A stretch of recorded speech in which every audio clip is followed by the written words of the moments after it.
buenos días para todos. El seminario del día de hoy está a cargo del Grupo A Hospital San Vicente Fundación. Es un tema libre, nosotros decidimos hablar acerca de inteligencia artificial y cirugía. Respecto a la motivación para escoger este tema, lo hicimos partiendo del principio de que los avances en la cirugía, principalmente dados o acompañados casi siempre de avances tecnológicos, han revolucionado a través de la historia y estos han generado un impacto positivo en la supervivencia de los pacientes, haciendo que muchas veces se prolongue la vida de los mismos. Estos han sido avances tanto en instrumentos quirúrgicos, en imágenes sobre todo, que han facilitado pues dicho avance. Y no siendo ajeno a esto, a este avance tecnológico, la inteligencia artificial es una tecnología que tenemos hoy presente, hace parte de nuestro día y que está revolucionando y que de alguna forma va a cambiar la forma en que aprendemos, en la forma como interactuamos con las otras pacientes, con nuestros pacientes o con nuestros compañeros de trabajo. Entonces, es importante, es imperativo que nosotros como cirujanos tengamos conceptos básicos ante una realidad que es cada vez más palpable en nuestro día a día. Empezamos definiendo qué es inteligencia artificial. Una manera muy general de definir qué es inteligencia artificial sería como el estudio de aquellos algoritmos que confieren a la máquina la capacidad de razonar y realizar funciones cognitivas. De estas funciones cognitivas podríamos destacar estas tres. La capacidad de la máquina de reconocer patrones, imágenes, palabras, frases, de acuerdo a lo que identificó, tener la capacidad de tomar decisiones y, muy importante, la capacidad de la misma de resolver problemas. ¿Cómo empezó todo esto? Esto empezó con mucha ciencia ficción, empezó con mucho temor ante la posibilidad de que las máquinas pudiesen superarnos y vernos nosotros en una situación de inferioridad ante ellas. Y esto es muy palpable, pues sobre todo en películas pues muy antiguitas, muy viejitas como estas, que plasman ese temor ante pues esa posibilidad de que las máquinas estuviesen por encima de nosotros. Pero esta inteligencia artificial actualmente cada vez hace parte de nuestra realidad, partiendo de tener a disposición esa inteligencia en dispositivos inteligentes, como es el caso de Siri en los iPhone o de Alexa en los Android, o hacer parte de tareas que son muy complejas y de alta peligrosidad, como conducir un automóvil. Entonces es importante para nosotros tener conocimiento de esto, las bases, para de pronto no hacernos conceptos de pronto muy exagerados de lo que puede ser el papel que cumple la IA en nuestro rol como cirujanos. Entonces, quisimos plasmar unos conceptos, unos campos de la IA que son muy importantes y que tienen aplicabilidad al campo de la cirugía. Dentro de estos, los más importantes, el aprendizaje automático, el procesamiento del lenguaje natural, las redes neuronales, la visión por computadora, el Big Data y el resto que se encuentran ahí. Empezamos con esto de aprendizaje automático. El aprendizaje automático es la capacidad que tiene esa máquina de tomar decisiones, de resolver problemas mediante la interpretación de patrones que puede suministrar el operador o que puede la misma máquina aprender de acuerdo a lo que está analizando. Este tipo de aprendizaje puede ser de dos tipos. Puede ser un aprendizaje automático en el que el operador, o sea, el ser humano, le muestra un patrón, una información a la máquina que él debe reconocer. Él posteriormente identifica esa información, la pasa a un algoritmo y posteriormente él hace predicciones o resuelve problemas de acuerdo a lo que el operador le ha suministrado. Un ejemplo muy de cirugía general y muy cotidiano es, por ejemplo, una colecistectomía por laparoscopia. En este tipo de aprendizaje, el operador le muestra a la máquina cuál es la vesícula. La máquina reconoce la vesícula y en un futuro la máquina tiene la capacidad de discernir qué es vesícula y qué no lo es. Entonces, pues en teoría podría ayudar al cirujano a evitar hacer disecciones peligrosas y no, vea, esto no es vesícula, esto es duodeno, otra estructura. O puede no ser tan solo una estructura, sino reconocer una complicación. Uno le muestra el patrón a la máquina de que esto es, por ejemplo, una lesión de la vía biliar y en un futuro puede identificarla y evitar que pase inadvertida. O el otro tipo de aprendizaje, que es el aprendizaje no supervisado, en el que la máquina identifica patrones por sí mismo, no es un patrón o que el operador le ha suministrado, sino que él mismo analiza dentro de esa información que se le está ofreciendo patrones ocultos. Y esto posteriormente se traduce en que en un futuro la máquina puede identificar patrones ocultos, como por ejemplo el rojo más brillante dentro de un campo en general que puede hacer alusión a un sangrado o a la salida de bilis y evitar que pase inadvertida una complicación. Estos son los dos tipos de aprendizaje en general cuando hacemos alusión al aprendizaje automático en inteligencia artificial. El otro componente muy importante es el procesamiento del lenguaje natural. Esto es una parte muy importante y es que la máquina aquí no solo se encarga de reconocer palabras o reconocer frases, sino que tiene la responsabilidad de reconocer o identificar aspectos muy complejos y profundos del lenguaje, como lo son la narrativa, la semántica y la sintaxis implícitas en el lenguaje humano. Esto ha tenido una aplicabilidad que es muy de nuestra cotidianidad y ha mostrado muy buenos resultados. Por ejemplo, este es un estudio en el que trataron mediante inteligencia artificial identificar factores o pacientes que tenían un mayor riesgo, tenían riesgo de realizar fuga anastomótica después de resecciones y anastomosis colorectales. Aquí lo que se dieron cuenta es que después de haber hecho un análisis de descripciones quirúrgicas y de notas de evolución, la IA tenía la capacidad de identificar qué pacientes podrían desarrollar la complicación, con sensibilidades del 100% y especificidad pues, bastante pues, altas, respetables. Respecto a las redes neuronales, esto hace alusión más que todo a cómo se procesa la información dentro de la IA. Esto lo hace bajo el principio de cómo funciona el sistema nervioso en el humano, haciendo o partiendo de conexiones neuronales donde cada neurona hace alusión a un sistema computacional. Aquí las neuronas inicialmente que se encargan de procesar la información reciben una tarea, se encargan de procesarla y la envían a última a una capa de una red neuronal que es la que lo va a recibir, lo va a procesar y va a enviar la información pues ya definitiva. Pero en ese lapso se encuentran otras redes neuronales que se encargan de analizar demasiadas variables que afectan esa información para entregar una información más fiable. Entonces, de la forma, pues esta parte hace más alusión a cómo funciona esa inteligencia artificial y que igualmente ha tenido aplicabilidad en otros aspectos que son de nuestra, que nos importan, pues. Aquí se trató, mediante redes neuronales, identificar qué pacientes, o sea, los factores predictivos de mortalidad en pacientes que cursaban con pancreatitis aguda severa. Aquí se hicieron mediante redes neuronales múltiples estudios de laboratorios, de datos de ingreso del paciente, de datos de evolución en las primeras horas y predecía y el rendimiento de esta evaluación mediante IA se encontraron sensibilidades mayores incluso que el Apache 2 para predecir el riesgo de mortalidad en estos pacientes en las primeras 6 horas. Y la parte de la visión por computadora que hace alusión a la capacidad que tiene la máquina de interpretar imágenes, de interpretar videos. Aquí se ha logrado un gran avance a tal punto de que las máquinas actualmente tienen la misma capacidad de un humano de interpretar e identificar patrones dentro de la imagen y poder procesarlos y hacer predicciones.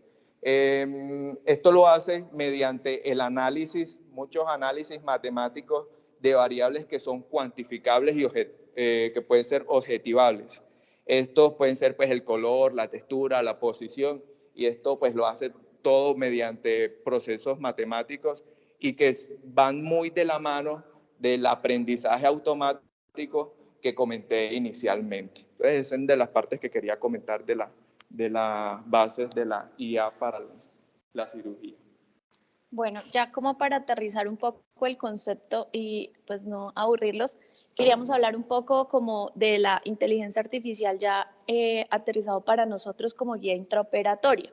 Entonces, pues lo que se ha descrito o en lo que se ha trabajado en los últimos años, uno creería que esto es realmente nuevo, pero leyendo estudios y cosas, pues ya a partir del 2012-2010 están trabajando en pues varios aspectos.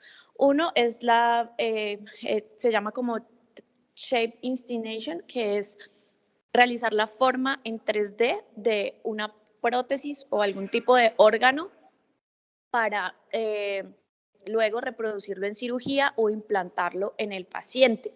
Adicionalmente, optimizar como la visión del cirujano, tanto endoscópicamente como laparoscópicamente, hacer mapeos de estructuras con imágenes previas y sobreponerlas en la visión laparoscópica o en la visión por robot, realizar como tracking, búsqueda de lesiones, sobre todo a nivel endoscópico, programando la cámara con unos algoritmos y el registro de imagen con eso se llama como realidad aumentada para el cirujano. Entonces, por ejemplo, para ejemplificación en formas 3D se han desarrollado injertos vasculares que ya vamos a ver, tanto comprimidos y luego desplegados a partir de una proyección 2D en fluoroscopia. Esto lo que genera es disminución, porque ahorita lo que se hace es a partir de tomografías y bueno, de varios cortes y programas especiales que tienen las casas comerciales y los cirujanos vasculares para generar como la proyección o la idea de la prótesis. En este caso, la ventaja que ofrecería la inteligencia artificial es que a partir de tomas 2D como fluoroscopias o imágenes más económicas como ecografías, se pueden generar por medio de algoritmos las mismas proyecciones 3D, ya sea de prótesis o de órganos, con disminución de los costos. Por eso, se han propuesto, pues, como en varios programas, lograr generar la endoprótesis, ya les voy a mostrar cómo se ve, a partir de modelos 2D. Y también se han logrado generar modelos 3D de hígado y próstata a partir de imágenes 2D, como lo son ecografías y tomografías. Entonces, por ejemplo, en el lado de la izquierda es un estudio japonés en el cual a partir de ecografía prostática por medio de diferentes algoritmos que genera la inteligencia artificial se genera una imagen 3D de la próstata para la toma de biopsias a nivel pues como localizar al cirujano de dónde sería óptima la toma de biopsias de acuerdo al tamaño y a la morfología de la próstata. Y en este caso, a partir de imágenes de fluoroscopia, se genera la proyección de una prótesis. Inicialmente arriba es como la imagen de dónde deberían estar las fenestras, por ejemplo, en una prótesis visceral, y ya abajo es la fabricación de la prótesis a partir de imágenes más económicas. Otro punto como a favor es la navegación endoscópica o que nos va a ofrecer es el desarrollo de técnicas como en navegación parecido a como nosotros programamos en los carros, pero para las cámaras endoscópicas. Entonces, lo que entendí es como que de acuerdo a la imagen tomográfica de donde esté la lesión, se programa mediante inteligencia artificial cómo se va a mover la cámara endoscópica y ella busca de una mejor forma la lesión para que no pase inadvertida y podamos hacer las biopsias. Entonces, es pues recuperar también la estimación de profundidad, también mediante la superposición de imágenes. Y este programa, que es como SLAM, desarrolló en el robot construir como un mapa tridimensional para localizar y darle, esto ya es en robot, no es en endoscopia, pero que la cámara del robot se moviera de tal forma que permitiera ver al cirujano completamente en 3D y las lesiones que previamente por imagen se habían como valorado. Y en cirugía vascular me pareció también interesante que combinan la parte de ecografía intravascular con un algoritmo de reconstrucción de imágenes 3D para mejorar como la adquisición de imágenes intravasculares, aneurismas, disecciones, entre otras cosas, y aterrizar un poco más al cirujano de lo que se va a encontrar y el tipo de prótesis que van a requerir. Como realidad aumentada, que es eso como de que el cirujano se pone las gafitas y la camarita, también hay varias cosas interesantes. Entonces, nos puede generar una optimización de la visión intraoperatoria. Obviamente eso va a requerir una curva de aprendizaje, no es lo mismo operar pues en vivo que mediante una cámara o unas gafas puestas, pero se superpone como la imagen previamente descrita, ya sea mediante por TAC, por resonancia, a la cámara que estamos viendo. Ya les voy a mostrar cómo se ve. Y eso nos facilita como dónde va este vaso, dónde va la vía biliar, por dónde cortar el cístico. Adicionalmente, por ejemplo, el Pratt et al. Aprovechó un dispositivo de realidad aumentada que lo tenía como montado así como José mostró en la cabeza para proyectar un modelo vascular 3D del paciente y sobre ese trabajar sobre el paciente. O sea, se proyectaba como por encima de los vasos del paciente y ahí trabajaba para tener una guía de qué era lo que debía hacer. Y Okamoto también informó 19 pacientes sometidos a pancreatodenectomía, sobre todo de lesiones y a cirugías de páncreas, enucleaciones de lesiones pequeñas y neuroendocrinos que eran como difíciles de localizar y como era una cirugía robótica o laparoscópica, pues no se podían palpar. Mediante la superposición de esas imágenes en realidad aumentada, le decían por dónde cortar y evidenció que todos los márgenes eran negativos de donde le habían comentado pues el margen de realidad aumentada. Entonces, por ejemplo, en este caso es así, se hace como la imagen y ella en la proyección de la laparoscopia de páncreas superpone dónde está el nódulo, ¿sí? Entonces ahí le está diciendo al cirujano que el nódulo está ahí y le marca la línea de transección, si ven arriba es una línea blanca y le está diciendo por dónde cortar para generar un margen negativo sin tener que abrir al paciente, sin tener que palpar.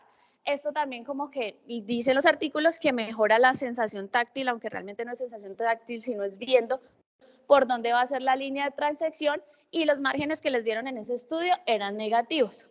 Igualmente, en el caso de abajo era un IPRN de rama en el cual la lesión está acá, la superpone en la imagen y le dice por dónde debe cortar para generar pues la línea de sección y un margen negativo. Este es otro caso también de una lesión pues ahí como pancreática y también es importante que le muestran, si ven arriba están mostrándole las ramas de la arteria hepática derecha y lo superpone con la imagen del cirujano para saber por dónde debe cortar.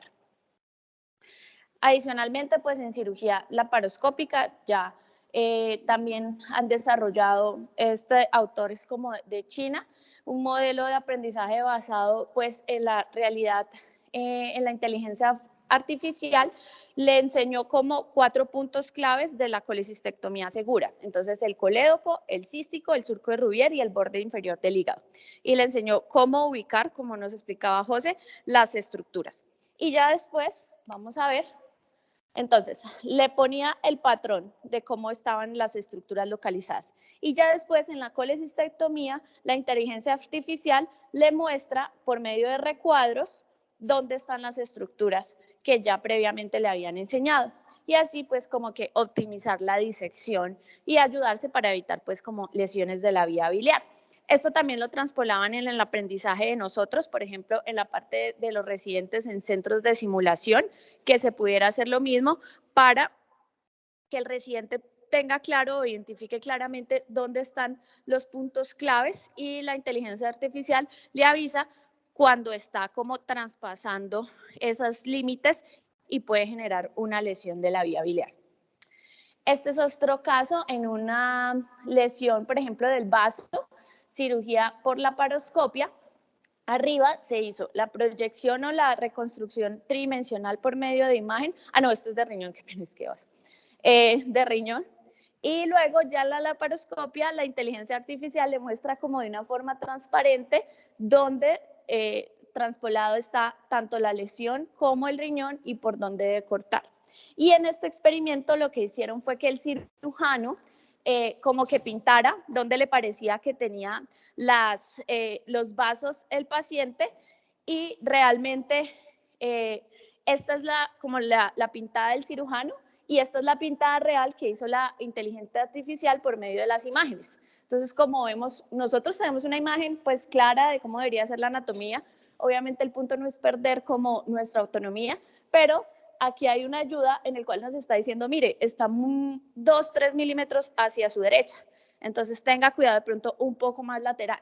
Eso pues me pareció interesante. Igual acá el cirujano pintó dónde creía que iba el vaso y dónde creía que estaba la lesión y miren cómo la inteligencia artificial mostró la lesión estaba un poco más arriba de lo que pintaba el cirujano y el vaso de hecho estaba abajo de la lesión. Entonces, pues eso era como lo que les quería transmitir desde el punto de vista de realidad aumentada y de imágenes 3D para lograr cómo optimizar las cirugías.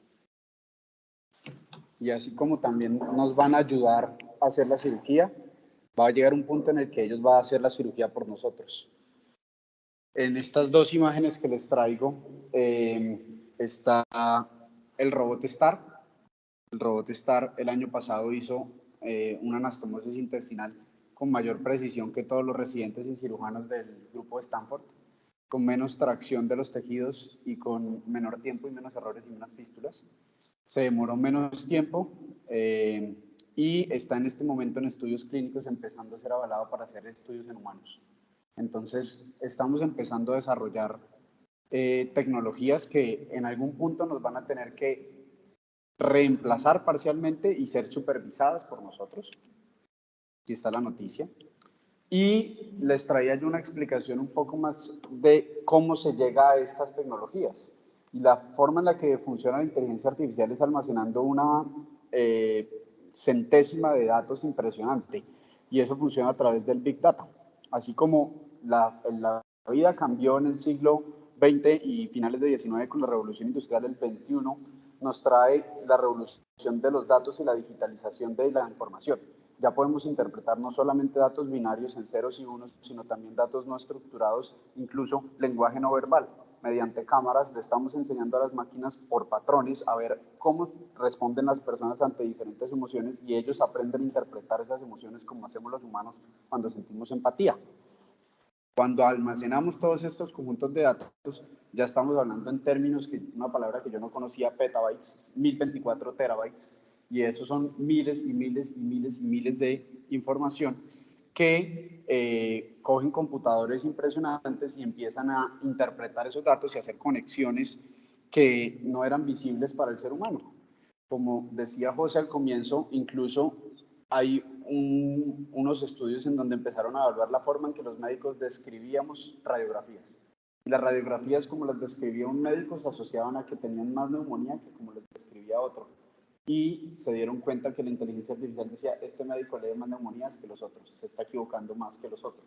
Entonces empiezan a interpretar cosas de la semántica y cosas que nosotros no interpretábamos de forma visible en el análisis normal. ¿Dónde se almacenan estos datos? Es un término llamado el data lake.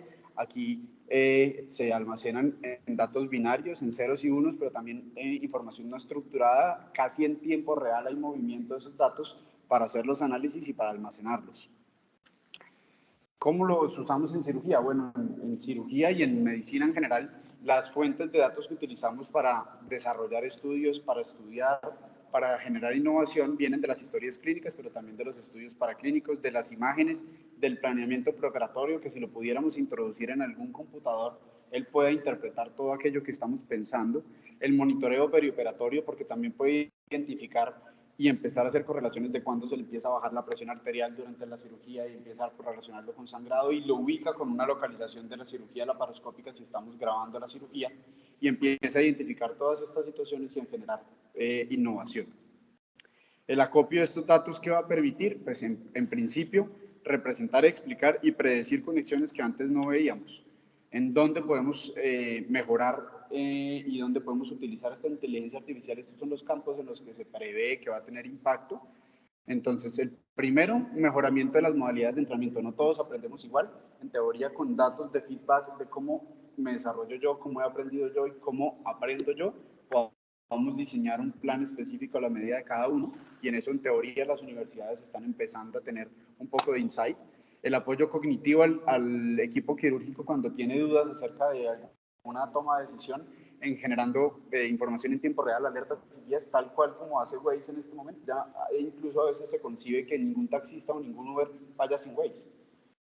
Todo el mundo se sabe la ruta, pero utilizan el Waze como guía. Así probablemente vamos a terminar ejerciendo la medicina en el futuro. Automatización de los procedimientos, que es lo que les he enseñado ahorita, que ya incluso estamos desarrollando robots que hacen actividades complejas que probablemente van a ser supervisadas por nosotros, sí, pero así también pasa en las empresas. Antes todos empacábamos los productos, ya todo lo empacan los robots. Entonces empezamos a cambiar la forma de funcionar. La investigación quirúrgica probablemente va a cambiar porque cuando logremos almacenar los datos en tiempo real, la interpretación de los mismos y las conexiones que vamos a encontrar en estos nos van a permitir encontrar nuevas cosas que permita innovar, generar nuevas opciones de mejora y mejorar las prácticas clínicas. Y finalmente el aumento de la productividad. Los datos también son retroalimentación para cada médico y permiten oportunidades de mejora y de enseñanza para cada uno de nosotros, optimizando también el uso de los recursos y mejorando los riesgos quirúrgicos. Estos son hasta el final de 2018 los productos de inteligencia artificial autorizados por la FDA que ya están funcionando en Estados Unidos, que es el sitio donde principalmente los han utilizado. La gran mayoría son de estudios diagnósticos radiológicos y han tenido una gran acogida dentro del panorama de los radiólogos. Esta frase es un poco ya como para llegar al final y creo que el advenimiento de esta tecnología es imparable y creo que vamos a tener que estar preparados. Debemos adoptar modalidades de entrenamiento modernas y tratar de adaptarnos a esta nueva realidad que llega, aprender a desarrollar estas máquinas, a supervisar su desarrollo, sus procesos y trabajar en equipo con nuevos integrantes que van a empezar a aparecer en el panorama médico, que son los científicos de datos que no existían antes, y vamos a tener que darles ese contexto clínico y esa experiencia médica de lo que llevamos haciendo durante siglos ya. Esta es una frase que acuña el doctor Curtis Langlotz de Stanford, es uno de los radiólogos que ha desarrollado varias tecnologías en inteligencia artificial y dice que la inteligencia artificial cree él que no reemplazará al médico, pero el médico que sepa usar la inteligencia artificial reemplazará a aquel que no lo sepa. Y finalmente, esto es una cuña también de Howard Dreyfus, de un libro que escribió en 1972 cuando se empezó a crear toda esta panorama de la inteligencia artificial, de las cosas que los humanos todavía hacemos que los computadores no hacen, que es sentir, querer, innovar y adaptarse. Muchas gracias.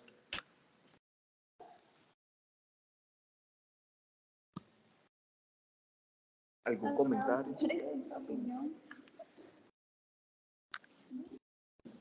¿Algún comentario del auditorio virtual?